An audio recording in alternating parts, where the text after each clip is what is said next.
All right, let's start with the big story that we are tracking on Wion this morning, where a nationwide shutdown has been called by the opposition parties in India. They're demanding that petrol and diesel prices should in fact be brought under GST, which would lead to a drop in oil prices by about 15 to 18 rupees. Now, in Karnataka, schools and colleges have in fact been shut, and all public transport systems have also extended support for the agitation.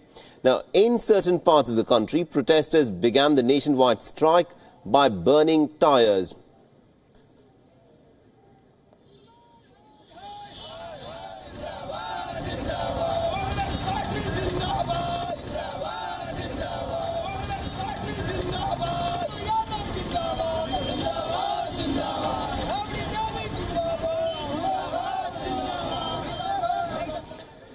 Now, in Visakhapatnam, the left parties were also seen protesting against the rising fuel prices. Fuel prices, in fact, continue to make new records in India.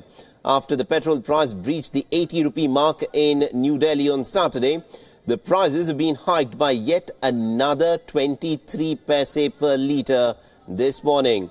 Now, diesel prices have also continued the upward trend, with a litre of diesel now costing 72.83 rupees per litre in the national capital.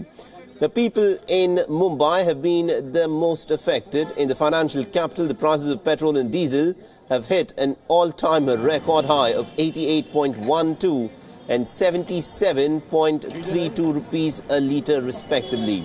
Now, the government, however, for its part is maintaining that the surge in prices of fuel is actually due to the weakening Indian rupee against the dollar, and also a hike in the global crude oil prices, and therefore it has very little that it can actually do in terms of bringing the fuel prices down. All right, now for more on this, we are joined in by my colleague Nishtita Virendra, who is joining us from Bengaluru. Good morning to you, Nishtita. This is a protest that the opposition has in fact come up with, where they say that the fuel prices have now gone well beyond what the common man can afford, and they're expecting that the government should step in and do something. But how much of an impact has it had on the ground?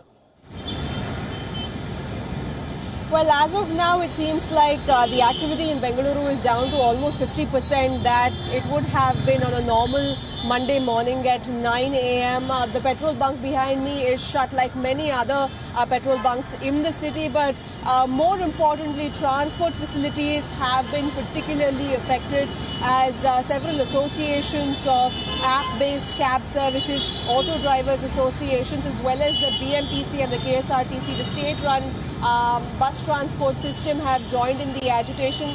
The BMTC and KSRTC purely as a precautionary measure. One of the buses was already attacked in the city of Mangalore, but no one was injured in the process.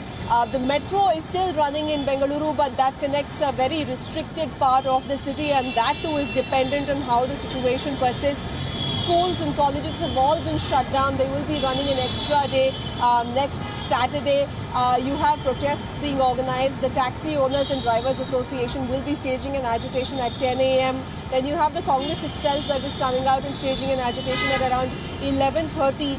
So yes, many parts of Bengaluru, especially the commercial areas, are wearing a deserted look. Commercial establishments are still, many of them have chosen to remain shut, and some of them are still contemplating as to whether they can go ahead and stay open.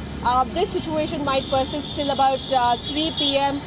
But yes, transport system has been completely brought to a halt in the city of Bengaluru. As we have emphasized time and again, there is no effective mass transport system.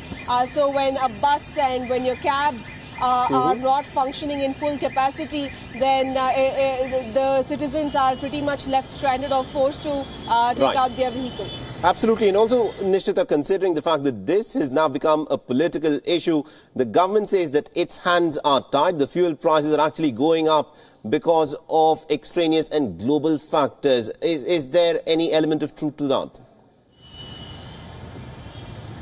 Well, the citizens on ground are not really thinking about why it is going up, but the fact that 82.6 rupees as it is today is extremely difficult for them to afford.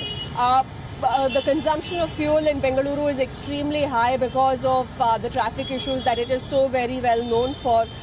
Long distance that need to be travelled on private vehicles because of a lack of mass transport, public transport system. So yes, the people on ground are particularly affected by the petrol price hike, and probably that is why we are seeing so many cab and auto drivers associations voluntarily joining in, voluntarily staging agitations. Seldom do we see bandhs really being successful in the city of Bengaluru, which is rather indifferent to many issues. But when it comes to the fuel price hike, it seems like at least so far it is a fairly successful one.